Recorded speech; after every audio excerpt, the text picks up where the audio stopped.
Yellowstone has been rocked by a strong 6.5 magnitude earthquake west of the supervolcano, and so far there have been 32 aftershocks in the swarm, the largest ranging about 4.6 magnitude a little while later after the 6.5 initial earthquake, and then swarms of 3 some odd magnitude and then 4.4, and this is today's quakes.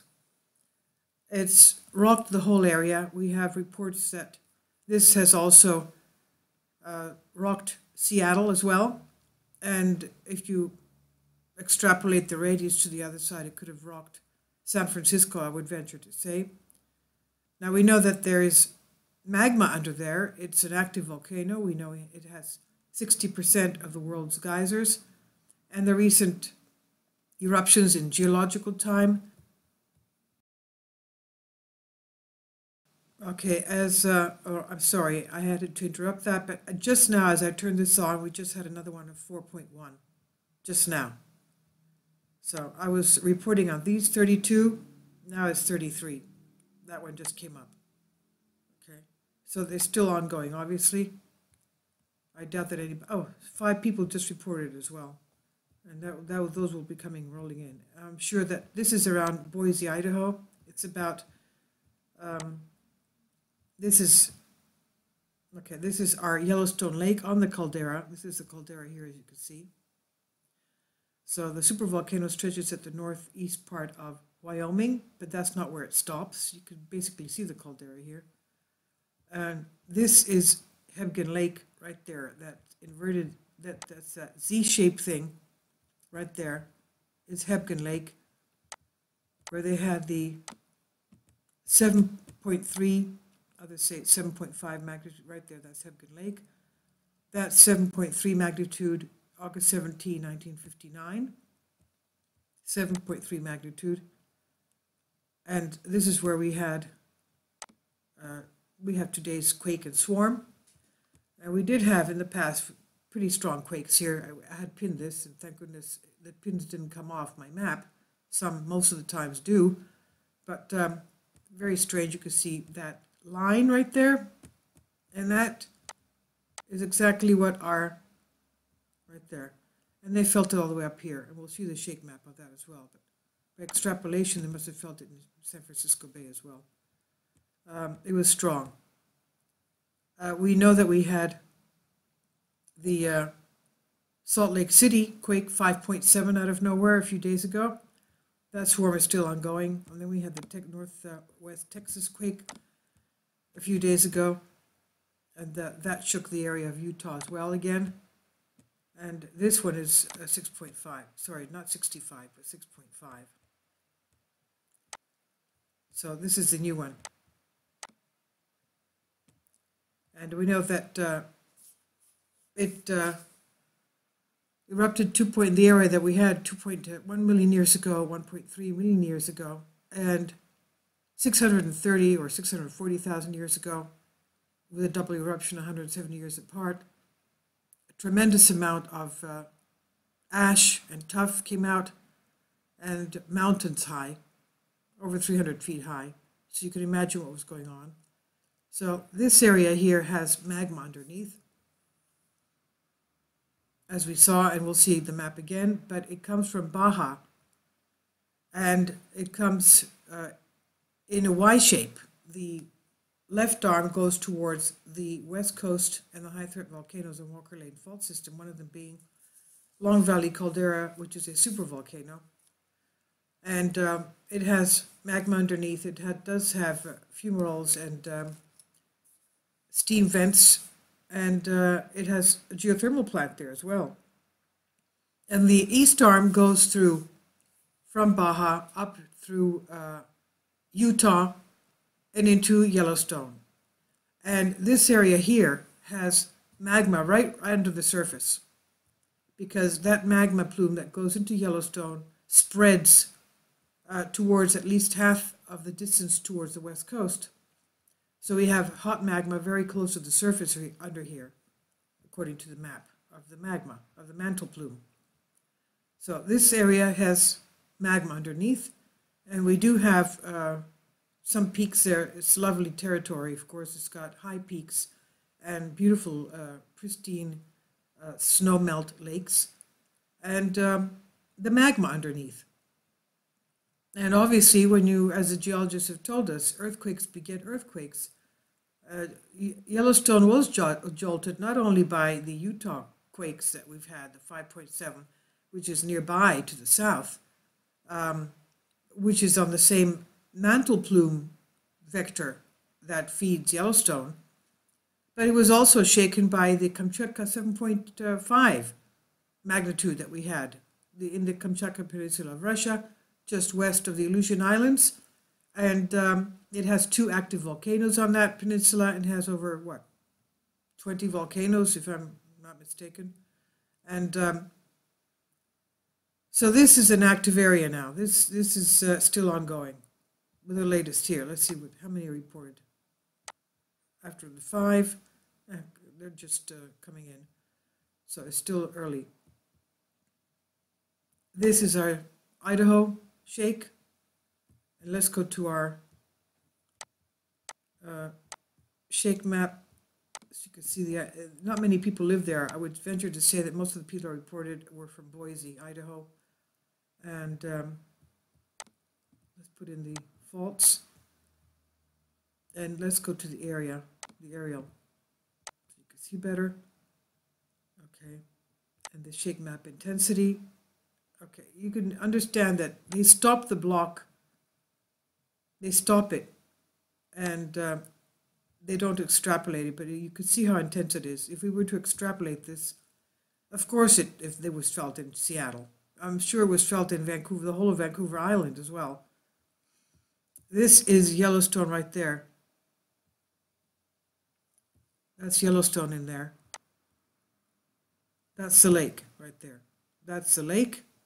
And obviously, if you extrapolate these lines, it's very close by. Even it's as close by as Salt Lake is. Okay? And it shook the caldera, obviously. This is the caldera right here. The lake is at the southeast part of the caldera. This is the caldera. So I'm not fear-mongering. It's just that this is the actual location of it. It's just east of the caldera. Okay. And Hebgen Lake is part of the supervolcano of Yellowstone. That's it. That's the caldera.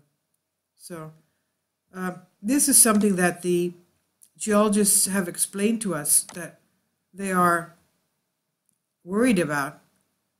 They are worried about not an eruption, but they're worried about a nearby large earthquake, because that would shake the roof of the magma chamber. The supervolcano is, it has, first of all, the magma chamber has a magma reservoir underneath, and it's believed to be 4.5 times bigger than what they thought, because of the fact that they had measured the carbon dioxide levels of the gases being emitted from Yellowstone, and they found that it emits over 40,000 tons of carbon dioxide daily. And they examined that and found that it's because of the magma reservoir being so huge underneath the magma chamber, which the magma reservoir, of course, feeds the chamber. And that's how big it is. It's one of the biggest supervolcanoes in the world. I think it's the second largest. And we have 20 supervolcanoes in the world. And the magma here is causing, obviously, the earthquakes.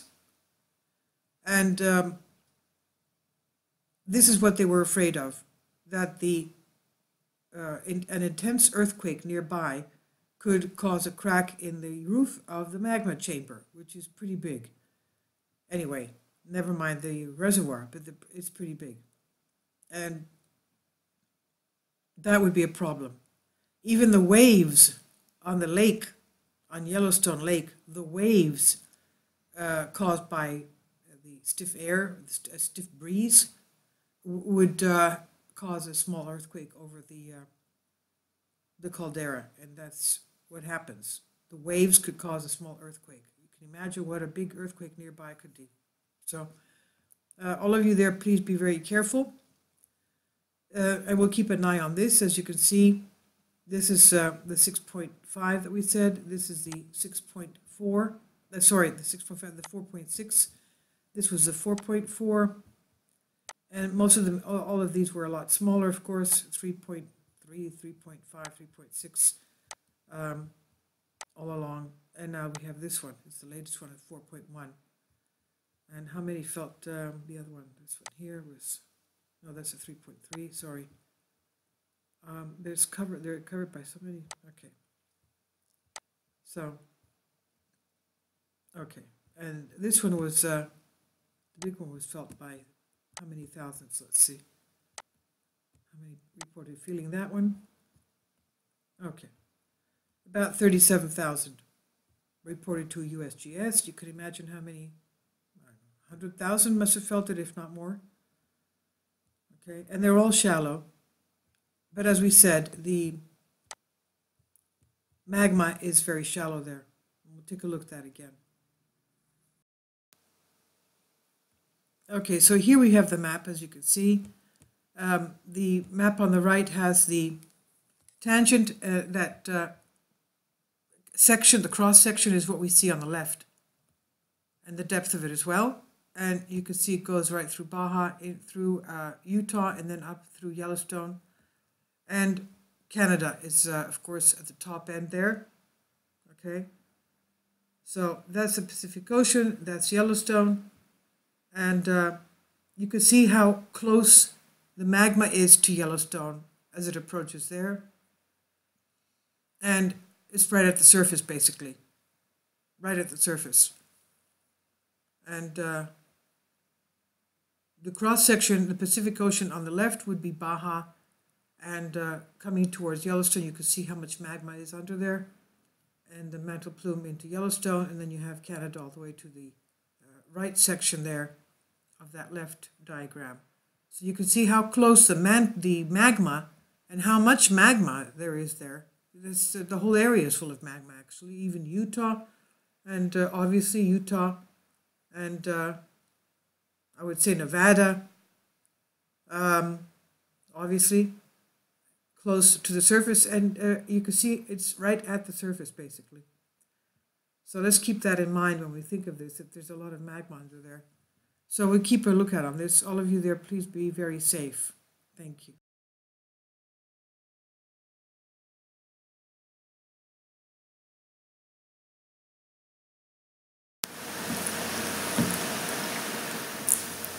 If you'd like to join me on my Patreon account, you will hear content not covered by mainstream media.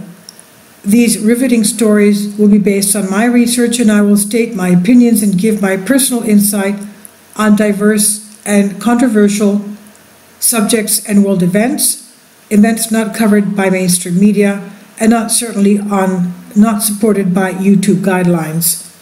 So whatever I have on my Patreon, most of those will not be on my YouTube channel. Please consider becoming a member today. More of the most significant and important videos will be on my Patreon channel. Your support helps me to continue my research and keeps this YouTube channel alive. And we depend on your support, your generous charity, because we help economically challenged families here in Athens, Greece, in Kapota, and we also help the young generation with university tuition and the community around our church. Thank you.